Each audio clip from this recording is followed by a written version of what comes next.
You're listening to the Digital Reality Show with Ocey Phillips, your digital expert. Don't believe us? Visit oceyphillips.com. More than ever now, businesses need to transform and do digital the right way. And this podcast is the digital lighthouse that helps you navigate the choppy digital waters. We break down complex digital problems and provide clear context and perspectives so that businesses of any size in the Caribbean and Latin America can re-engineer their business and capitalize on blue sea opportunities.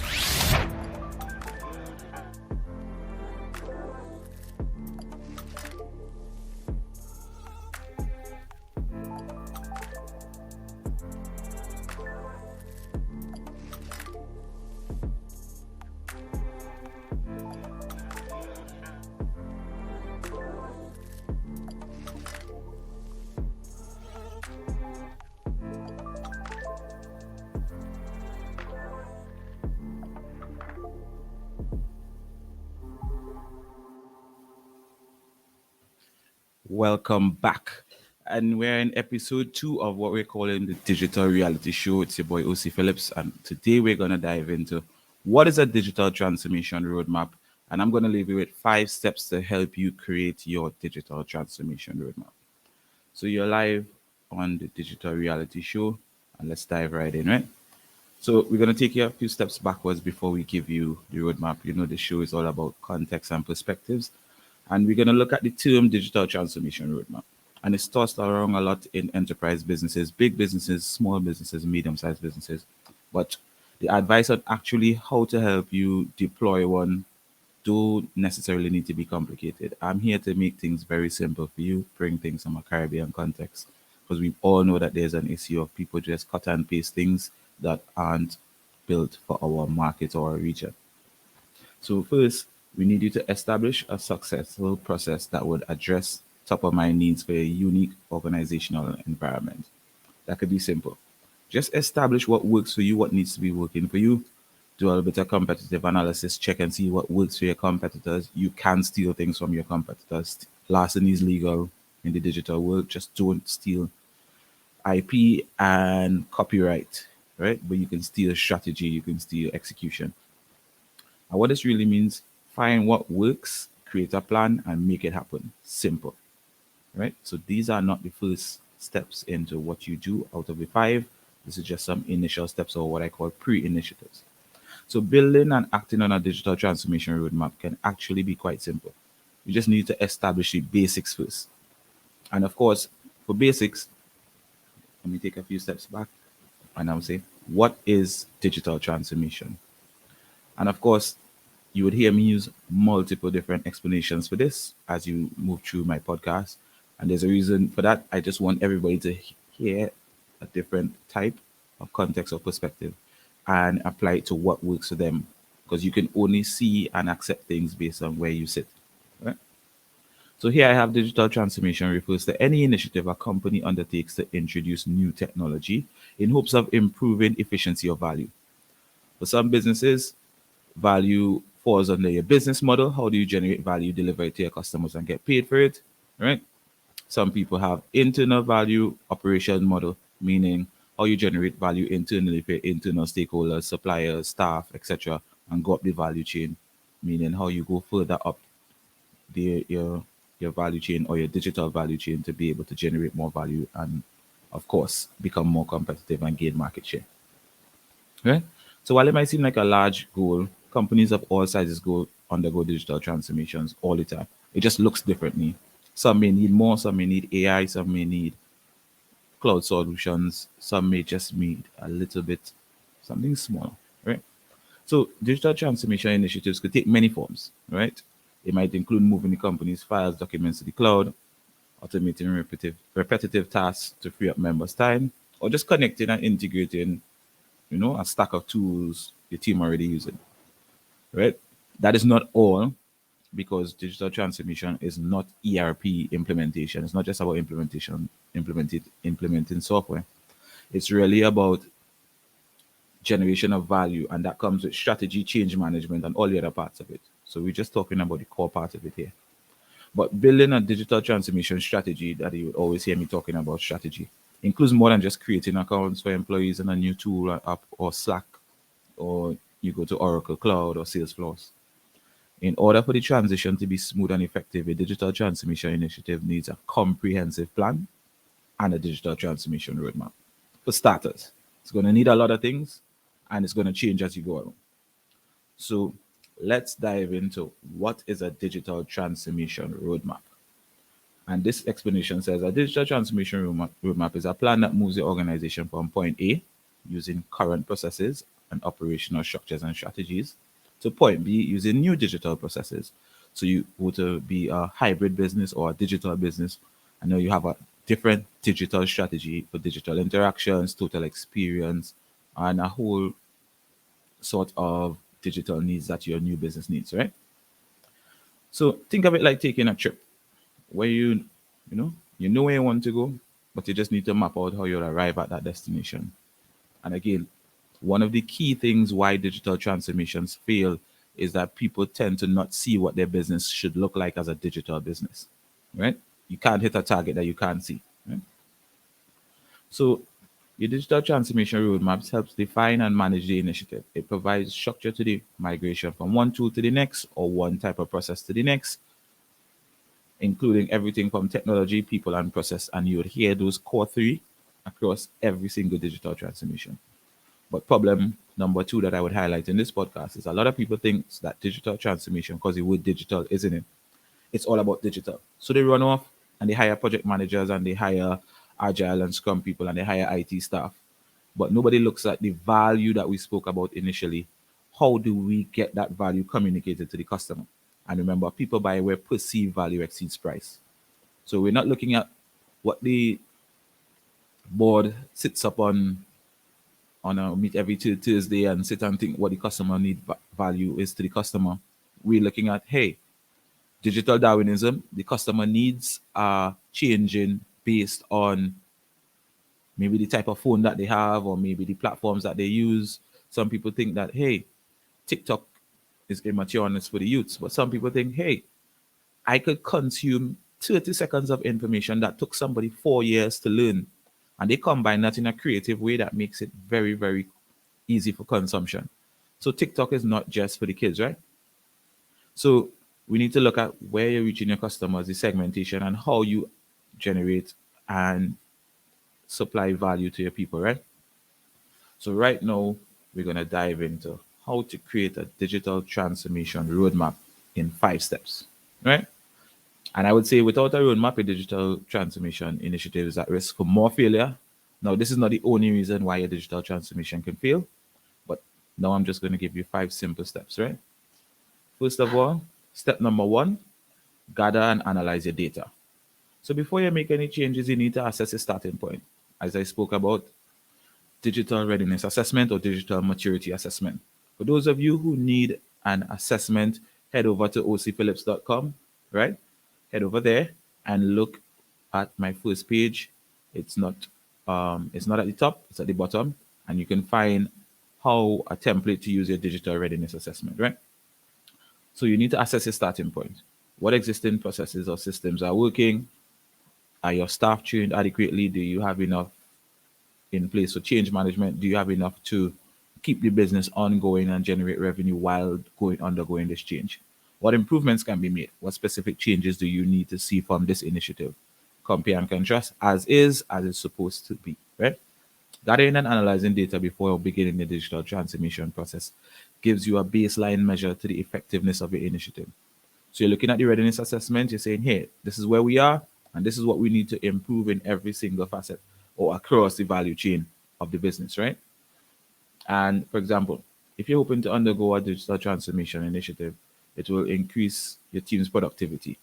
You'll need to know how much time they're spending on a particular task.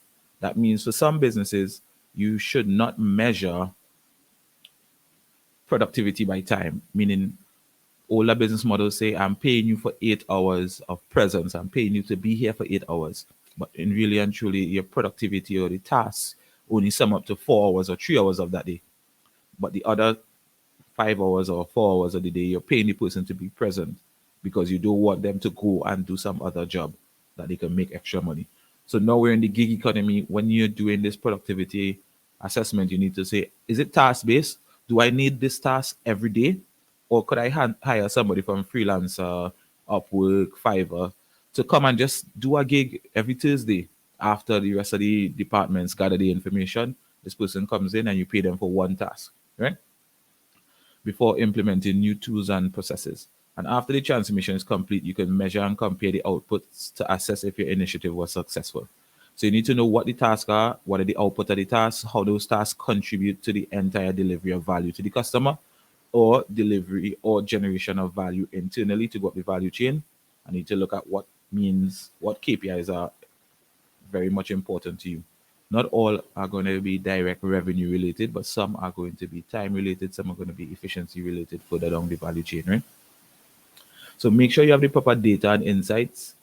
And a lot of people mix up data. There's different types of data. What you do with data is different. And you also need to look at, hey, are we using consumer data to know how we're going to target our sales campaigns or marketing campaigns or outbound campaigns? Or do we need general market data that could help us improve operations and efficiencies inside? And you can't use general market data and say, all right, I have a subset of data here and let me use that to target companies or target audience. For instance, you can't just say, hey, there are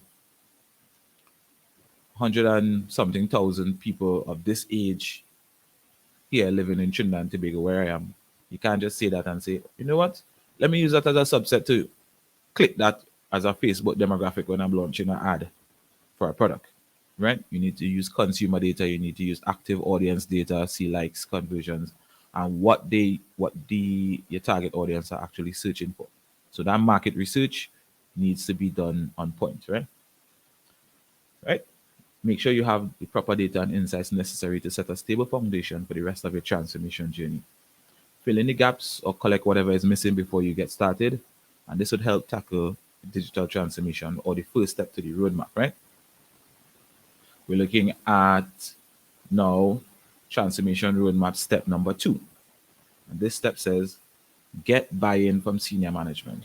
And before I dive into that, I want to say most of the people that I talk to in senior management are stuck in the fact that how they made money pre-pandemic or pre this digital age.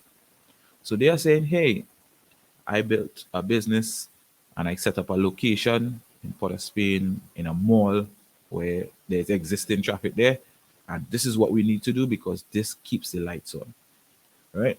And we're saying that we're not saying don't do that. We're saying keep those lights on there, but also get the customer share of wallet because there's a segment of the population that wants to shop in different ways. I don't want to have to scroll through. I don't want to have to walk through an aisle. I don't want to have to put on hand sanitizer. I don't want to have to put on mask everywhere I go. Right? Give me the option to shop in different ways. So on the surface, digital transformation may seem like just a change in technology or process. And that is what 99% of people who in charge of digital transformation in the Caribbean does. But in order for it to be successful, it also requires a complete cultural change. And when I say culture, meaning that you could digitize a process. You can digitize, hey, this is what you do with this email. When you get this information, you move it from here to point A, B, C, D, E. You could digitize that and leave the instructions so that no matter the human resource change, the system and the processes are still there to carry the information through. But what you can change is behaviors and patterns and habits that people have learned for the last 5, 10, 15, and 20 years, doing the same thing over and over. Right? A new system comes with training, which is sometimes complicated and also sometimes a learning curve. But the entire team needs to be on board to ensure that the process runs smoothly. And I don't mean just the entire front office team, the entire CSR team, the entire sales team, or the entire logistics team. Meaning it has a lot to do with the human aspect, change management, and change management that has been led and driven from a leader, not just a manager, whoever in the business is a leader, because there are some good managers and there are some good leaders. So as we move along through digital transformation, you're going to see how very much importantly, it's a lot more about everything else but the technology, right? So senior management often leads every major change throughout the organization. Please, please, I'm begging you, do not just come, sit down and say, hey, we're doing this, and then go back into your office and then ignore the feedback and think that you know it all. Right? Please don't do that. You're not going to get buy-in, and it comes off very draconian, meaning that you come up and say, hey, we're doing this transformation here. People need to know why they're doing what they're doing, how it affects them, and people like to understand, staff, see, like to understand where they fit in, and they like to feel valued as a part of that. So, of course, keep internal stakeholder meetings, keep roundtable sessions, ask the staff who dealing with the customer, who dealing with the end users every day. What problems are they facing? How could we make this job easier for you? Right? And implement that into the change management so you get buy-in. Right? Without a commitment, any change management initiative will be dead in the water. In fact, digital transformations, and this is, of course, global stats, and we don't have certain data in the Caribbean, but global digital transformations are, they say 2.5 times more likely to be successful with senior leadership support. Right? Of course, that's all the data we have for that, but we're just using that data in context to hear. So if in the wider world, right, it's 2.5 times more likely to be successful with senior leadership support. And of course, in the wider world, we're looking at the wider world makes a more conscious effort into doing things like building employee culture, nap rooms, work from home, fun workplaces, stuff like that. We all know in the Caribbean, and some people would disagree, but culture is not drinks on a Friday outside of work. Culture is not an all-force tournament. Culture is not a once-a-year retreat in the Hyatt or the Hilton, right? Culture is what you live day to day, and drinks on a Friday can't help that, right? So to get them on your side, you need to be prepared with the right information to sell them on why a change is necessary. And some tips for connecting with senior management and also client-facing staff or the other end of your staff. One, relate digital transformation back to company goals or values. But firstly, you have to make sure that your company embodies these goals and values. We're not talking about mission statement that just on a wall, but you don't live it. We're talking about what you live day to day, right? Because say we are here to help the customer, but then one of your staff on the front line stoops in and asking, "What are you here for?" You know. So, how will undergoing this journey bring the organization closer to reaching its major goals? Because the goals may stay the same, whether it's a revenue target, whether it's an expansion, whether it's market share, but you may always change the way you get to the goals, right?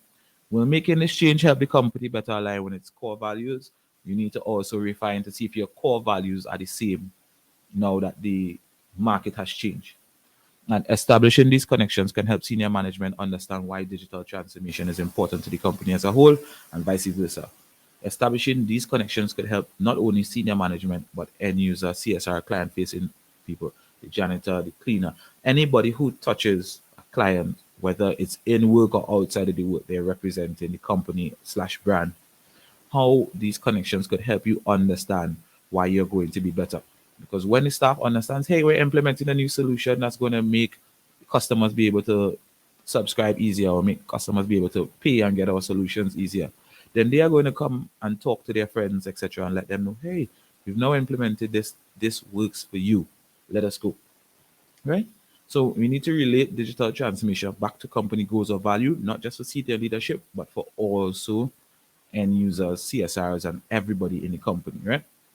We need to, number two, focus on ROI. ROI does not need to be a direct monetary thing. There could be ROI in different ways. Return on investment could just mean you pay 100,000 and you get back 100,000 or 120,000. Return on investment could mean that you pay 100,000, but you get back 50,000 in actual currency, but you also save 40,000 in wastage, right? You save 10,000 in gas from your fleet system. You save 20,000 in employee hours or tasks or productivity, however you measure value, right? So not only senior management, but end user staff or client facing staff needs to know that their investment won't go to waste. Meaning you're not going to do this training just to waste your time. You're not going to use this training just as a box to check. We know a lot of people here do CSR initiatives and call people for training just to check a box, right? Use the insights you already collected, again from the data in step one. Explain why existing processes just aren't working. people need to know why. For those of you who still don't think that people need to know why, head on to YouTube, type in Simon Sinek, read any one of his books, right? And he would explain that why process way better than I can, right? People need to know why existing processes just aren't working, and what they're costing the company in wasted time, lost customers, or inefficiencies. And a lot of people don't look at it. Some parts of business are customer acquisition costs versus customer lifetime value. You would always hear me saying that you don't want to spend $100 or $500 or $1,000 in marketing to get a customer that spends $200 in their lifetime value, right? So we need to look at how these ROI looks in. Lost customers means that you have to go out and spend an extra $1,000 to get a new customer to spend $200. Again, it doesn't make business sense, right? Then you could just present your projections for how your digital transformation initiative would change this for the better, right? So again, we're breaking it apart as we go along. So not just wasted time. A company hires somebody for 8 hours. They come, they do 2.5 hours. They work 3 or maybe 4, and the next 4 hours they're on Facebook, right? We don't want that. We're looking at how you could present this to change for the better, right?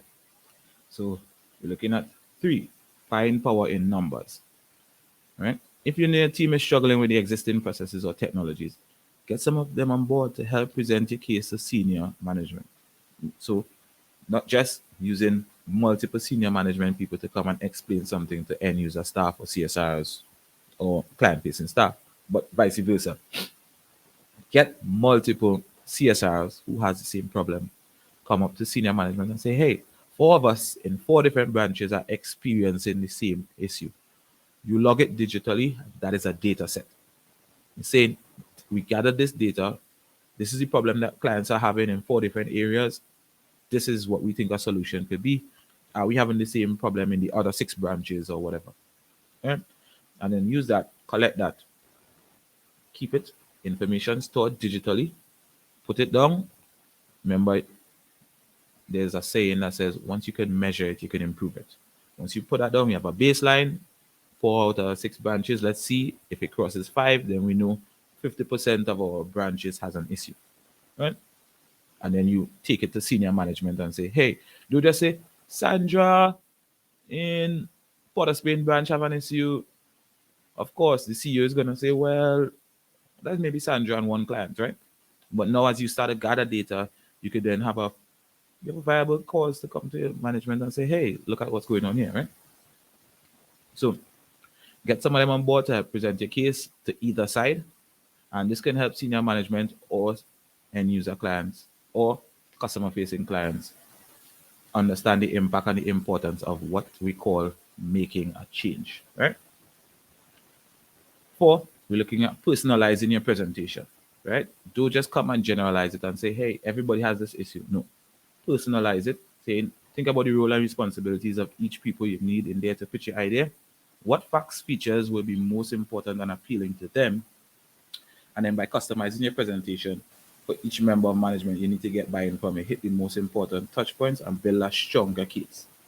Case in point, whenever I'm selling digital to a CEO or CFO, I always try to use digital and get a dollar value to it. So if I'm using a competitive analysis, I put a dollar value to traffic. I'm saying, here's what we're doing. This person gets traffic for this product, and they get 1,000 views or conversions for this product a week. And 1,000 views at $10 for this product, this is potentially $10,000 that your client is making that you aren't making. So let's say we're going to use a 50% conversion rate for this, meaning that your client is making $5,000 that you aren't making. That is different from, well, we are getting 1,000 conversions, or the client gets 1,000 conversions and we get 500 conversions. Now you put it in a dollar figure way where CFS or CFO, CEO says, you know what? $10,000, their brain has started going to go here. If we get a $10,000, we could cover this operational cost, we could cover this recurring cost, we could cover this critical cost. And then that changes the conversation, and now you get buy-in, right? So we're just going to take a couple steps back and see. We're in 5 steps on how to create a digital transformation roadmap. Step one, gather and analyze the data. Step two, get buy-in from senior management. And that under step two, we have four things. Relate digital transformation back to company goals. Focus on ROI. Three, find power in numbers. And four, personalize your presentation. And now we move on to the actual step three of five, which is set goals and objectives. Right? Set clear, realistic, measurable goals and objectives to drive the transformation process. Setting goals can help your organization set itself up for success, and you can achieve real ROI faster. Remember, ROI looks different to everybody that we speak to. Think about the ultimate end goal for your digital transformation initiative. What ideal outcome will you achieve from undergoing this journey? What is what the point B on your roadmap? You're at point A now. What is point B, C, D, E, or F? So while this goal may seem far away and difficult to achieve right now, setting your sights on the finish line would help you discover stepping stone your team need to there. Meaning, know where you want to go, reverse engineer the process, and there is a methodology called opportunity solution tree. If you have not done it that way, please just go and Google opportunity solution tree, and there is plenty frameworks there, but all of them are actually around a core model. And what opportunity solution tree is, you put your end goal there at the top of the tree, and coming down the bottom of the tree, you put every single thing that would be a hiccup in between. And there's different versions of it, of course. You can put everything that you need to do to get there, but you can put every single obstacle there, right? So we're looking at work backward to fill the gap between where you are and where you want to be. Reverse engineering, right? Opportunity solution tree. Is it possible to jump straight into your ideal outcome, or do you need to take a phased approach, right? Breaking your roadmap into chunks, of course, smaller bite-sized pieces, can make the transformation more manageable for you or your team. So, such as stopping for rest stops during your road trip, bathroom breaks, food breaks, gas stops, right? Each phase gives you a smaller goal to tackle and provides a clear opportunity to regroup, reassess your plan. Because again, your plan changes. Just like a business plan, you can spend 6 months, a year going over a business plan, and by the time the year changes, the market changes, your customer changes, everything changes, and your plan is irrelevant. So one thing about digital transformation, it has to be dynamic, it has to be fluid, and you're going to change it a lot more. But the end goal still remains the same. You just change your destination, right? Each phase gives you a smaller goal to tackle and prepare a clear opportunity to regroup and reassess your plan. You can double check that you're still on track and make adjustments if necessary. So we're not using 90-day sprints. Of course, I think in digital transformation, 2 weeks to maybe a month. I think a month may be long enough, but every single 2 weeks you need to check in and make sure things are on track. Because sometimes you could afford to leave something for week 3 and then you're in problems, right? Some people would say follow SMART goals, specific, measurable, achievable, relevant, and timely. To some digital transformations that is relevant, for some it isn't, right? Number 4, this is one of the very most important ones that I've seen personally digital transformation projects fail, right? Create a transformation ready culture. Mentioned the importance of a culture in a successful digital transformation already, but the importance of getting everyone on board before any changes take place is crucial for achieving ideal outcomes, right? If your team fails to see the value in the new process and technology, it's difficult to get them in it. Again, one thing I've seen is senior management people and C-level, C-suite executives come to drop something on staff, and there are some staff who either a significant other or their brother or something is an expert in that field, and the staff is just laughing and saying, "Hey, what nonsense are you bringing here?" Right? I know better because I've been exposed to better, right? So unless you get that buy-in and get feedback from staff, then of course you're going to hit a huge roadblock, and this will derail your entire transformation. Effective communication is needed for change, of course, and let people know how digital can help improve efficiency and productivity. Get very specific with your team, showing them how the new systems would make their work mode more manageable. And of course, that is a communication of value. That's generation of value, communication of value internally to your internal stakeholders, right? And how it could reduce frustration and complications. I need to say something here. Please, you need to find middle ground. Do not just look at a solution from one side. You can't just say, hey, I'm making work easier for my internal staff. And by the end of that, I'm making the client process harder to do business with us. You need to find middle ground. Middle ground is very important. And vice versa. Don't say, I'm just doing this for the customer. So the customer just has to click one thing, but it carries up your staff workload and then you're not paying them more. Right? We need to very much take a look at that. Right? Give your team an opportunity to voice concerns, express opinions, and share ideas on how to implement more effective, especially if team members seem to be hesitant to try new technology. So again, give them opportunity to voice feedback, express opinions, share ideas on how to make implementation more effective. Like I'm saying, just as you segment your customers, your internal stakeholders, meaning your staff, your suppliers, or whoever needs you to do business, they learn differently.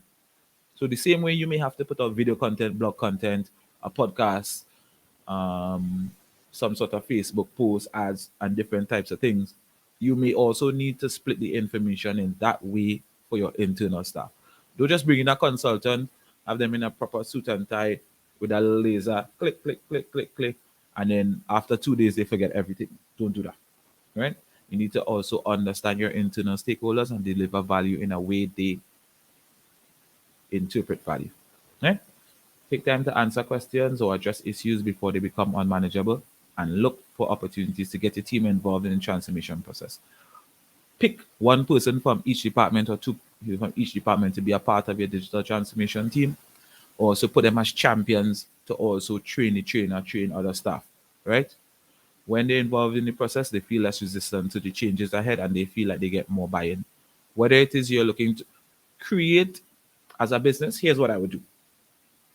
I would go online, create a course, self-learning course, use Loom, use Teachable, use Thinkific, use one of these platforms, create an internal certification for my business so that staff in my business could say, hey, even though I'm a CSR, even though I'm head of sales, I completed this certificate in digital transformation in sales and implemented it in this company. So this person could go home and frame this and add it to their resume and say, here's what I didn't just come here and do sales and meet my sales targets, but I also was a part of a successful implementation of digital transformation for sales. And you will not imagine the amount of buy-in that you would get from people there, right? And number 5, and I like how this is the last one, invest in project management. Project management should not be first, it should be last. Every digital transformation project I've seen, the very first thing they want to do is hire project managers. The reason for that is that C-suite people think that project managers are there to boost efficiency and also to make sure that people save money on wastage and suppliers or vendors or subcontractors do overbill them for project overruns and cost overruns, right? So it's a safety mechanism, right? It's not the first thing that people hire when they want to generate value and deliver value to a customer or create new revenue streams, right? So we'll still dive into it. Agile project management focuses on creating a collaborative environment for implementing, testing, and responding to change. While having a set plan is important, Agile project management provides opportunities to consistently revisit the set plan and make adjustments according to the team's needs and concerns, right? So there is a need for project management for large and some medium-sized digital transformation projects. But it's not a one-size-fits-all. Every business doesn't need a project manager, right? And Agile project management ensures a high rate of success for transformation efforts by breaking the project management into sprints followed by feedback. Again, that is needed for part of it, but it's not all that is needed. After each bit of change, you collect feedback from your team, understand what is working and what isn't working to improve the entire implementation process, right? And in my comparison to a road trip, Agile project management is like a co-pilot, person who has ways, the person who has the aux cord, who plays the music, make sure that the trip is going good, make sure that the person says, hey, check this, check that while you're driving and you're focusing on the road, right?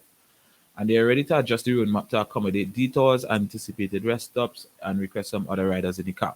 So this person, more than likely, the person who holds down the fort, right? One person may be a better driver, but one person may be a better organizer. And this person might say, hey, all right, we're running low on this. Could we stop by a quick shop? Could we stop by a store? Could we stop by a gas station? All right, that person will say, all right, cool. The gas are almost half, but maybe we're kind of a good way from the next gas station. So let's stop up here and let's not chance it, right? And these type of things that make you manage that, right? So again, we're gonna go over the 5 steps here. And again, this is 5 steps for creating a digital transformation roadmap. And of course, this may not be the only 5 steps that you need, but this is just 5 general steps that paints a proper picture. Gather and analyze the data, step 1. Step 2, get buy-in from senior management. Step 3, set goals and objectives. Step 4, create a transformation-ready culture. And step 5, invest in some project management. Right? You're listening to the Digital Reality Show with your digital expert, Ocey Phillips.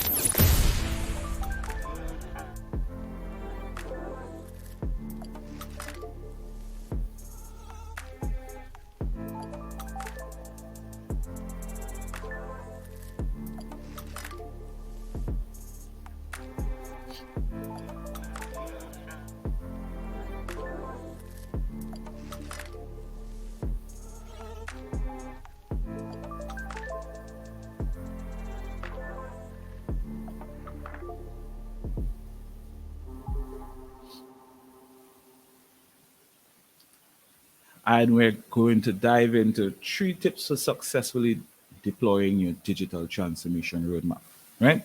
So let's recap. We told you what is a digital transformation roadmap. We give you 5 steps for creating a digital transformation roadmap. And now you're left with 3 tips for successfully deploying your digital transformation roadmap. So now that your roadmap is set, you're ready to deploy 3 tips, right? And of course, for anybody who need advice on how to come up with a roadmap, how to do any of these things in digital transformation, feel free to reach out to me, oceyphillips.com, Ocey Phillips on any social media channel. You can find a contact with me. Just connect and let me help you. Even if you're already along your journey, let me help you, right? Number 1 tip, turn your employees into change ambassadors. You're not taking this trip alone. You won't be able to reach your destination without your employees. Human resource is the most important resource. Even if you're looking at it as people, process, and technology, people would always come first, right? Without the support of them, your change management, your culture, your implementation would hit the first roadblock even before it reaches customers. And just telling them to change their ways would only lead to resistance. You need that buy-in, right? So starting with leadership, get influential people, department heads, senior management. Managers may not be leaders, and managers may not always be your most influential people. Managers are sometimes the most hated. People don't like to deal with their managers because of how their managers do give them a little bit of freeway. And there may be other leaders in your business. Know them, identify them, get to understand the purpose and value of transformation. Get buy-in will first make it easier to guide the team, right? So like I said, you can start with leadership, of course, because those are where the decisions will be made. But find people in every single department, every single location who are actual leaders, who people buy in and who people follow, right? Who set the trends for all the other small initiatives and who people look up to. Get those people. Designate change leaders to act as ambassadors for the transformation.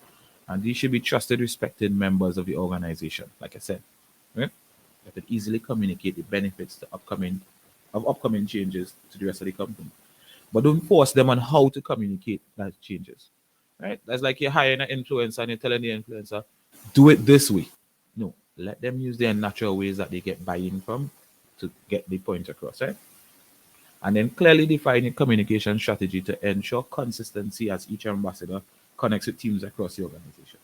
Let them portray the information how they naturally do, but give them the guidelines. Show them what they should color in between, right?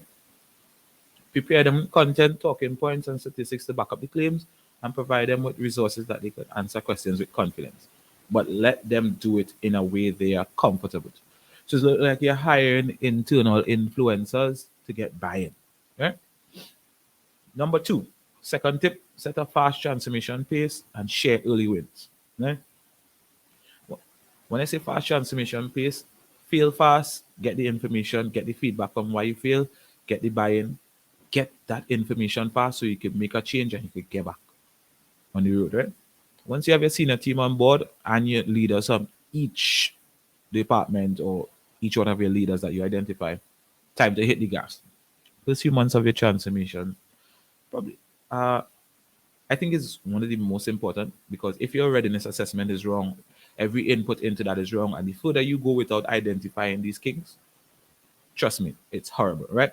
I'm a part of a transformation project right now in Jamaica, and I kid you not, the input was wrong, and we're now 2 years into that project. I came on this year, and the entire part of that project and those initiatives are going haywire with significant cost overruns, significant time delays, right? You don't want that issue. Maybe your company may not be able to afford that, right?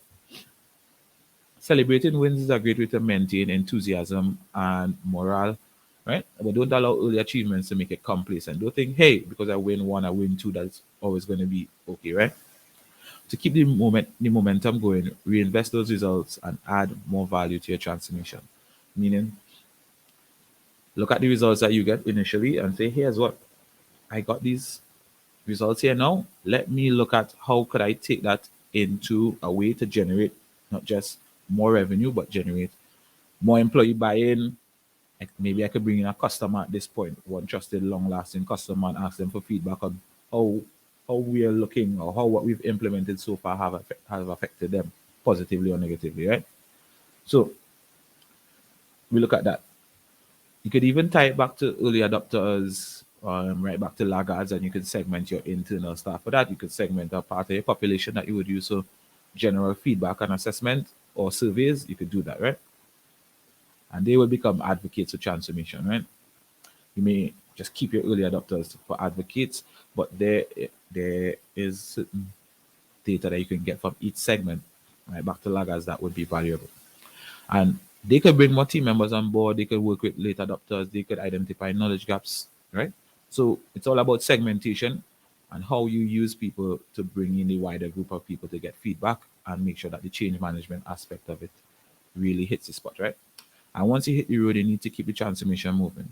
Keep revisiting, keep renewing, keep reinvesting a digital journey. And you may see positive results. You should see, but a lot of factors externally throw off digital transformation. Get second opinions. Get somebody who has even one project of digital transformation experience, because that is very much more valuable than your IT guy that has not been transforming anything in his life, right? Use software to support a digital transformation roadmap. Tip number three. Much like road trips, digital transformation initiatives are rarely without obstacles. Road trips would use Waze, Google Maps, and different types of navigation software, right? Change management tools is what you may need for digital transformation. You may need project management tools, you may need software, time management, different types of tools, right? Productivity tools, etc. And these will help you stay on track to make the implementation of new technology more efficient. And some tools you could consider is, a lot of people I don't hear talking about this, especially in the Caribbean. There's something called a digital adoption platform, right? And this empowers users to onboard quickly onto new digital tools and processes with contextual guidance, meaning context is key. How people use new insurance software in different parts of the world is different from saying, come on and use Oracle general software, or come on and use Red Hat, come on and use a different type of software to get your job done, right? So these things would have in-app walkthroughs, task lists, smart tips, other in-app contents that have content in context to guide you around familiar practices, right? Users gain knowledge without having to sacrifice productivity and the flow of work, right? So take into consideration what a digital adoption platform, and I will drop a YouTube video and I'll drop a podcast on that also. Feedback gathering tools encourage employee engagement, facilitate idea sharing, collect insights throughout the transformation process. Use data to collect and prioritize initiatives, right? Knowledge wikis, create a central resource, an intranet, knowledge portal for training materials that employees could refer to back when they need it, right? Knowledge base, internal wiki, intranet, employee portal. But again, segment the type of information. Don't just say, hey, I have a knowledge base. Drop some long blogs or some long 11-page PDFs. Don't do that because not everybody learns like that, right? Some people need to see a video. Some people need to do an audio. They may do a mundane task. Leave a little audio for them to listen to, right? Don't just take it that everybody learns the same way. Education has changed and will continue to change, right? Digital bullet journals. It goes by other names. Track progress and milestones throughout the transformation project. Get a top level view of the progress you're making. Whether you use project management tools, Asana, Trello, using Monday, you may use Slack to do that. You could afford to just post out journals with progress and milestones, high level things that people could view and take a look out from what they're doing, view, feel good, tap back in, right? And employee chat channels, like I just said, Slack and these other channels, provide a dedicated space, right? Or Microsoft Teams or Trello board or Internet portal again, for employees to ask questions, share tips, or get updates and feel valued and feel like they're generally getting some input into it, right? So we're approaching the end of this podcast, and I want to say a digital transformation roadmap could seem long and often complex, right? While there are bound to be hold-ups along the way, you could ensure that a safe and on-time arrival by providing in-depth guidance and support to users from the start, right? There's digital adoption platforms that could provide contextual guidance for users as one of the major takeaways here, keeping them engaged and informed like that. I can help you with interactive walkthroughs, trainings, and customizable stuff that you can continue addressing companies' employee concerns and knowledge gaps in every stage of your transformation. Like I said, I'm Ocey Phillips, digital transformation consultant. It's one of the many hats that I wear. I've been on multiple software development projects, over 100 website development projects, over 50 app development projects. I've been a part of project management. I've been bouncing around the digital space. And I've been in more digital transformation failures than successes. So I have a lot to share, but I also have a lot of context and perspective, right? Feel free to reach out to me on any channel and let me know what do you need help with, and I could guide you. Thank you for being a part of my podcast. Stay tuned to the Digital Reality Show. Like, share, and send it to somebody who this may help. It's your boy Ocey, and I'm out for today. Thank you for listening to the Digital Reality Show. If you enjoyed this episode, please share it with others, post about it on social media, or leave a rating and review. Let's break the stigma around keeping certain information to ourselves. Remember, a rising tide elevates all ships. Thanks again, and we'll see you next time.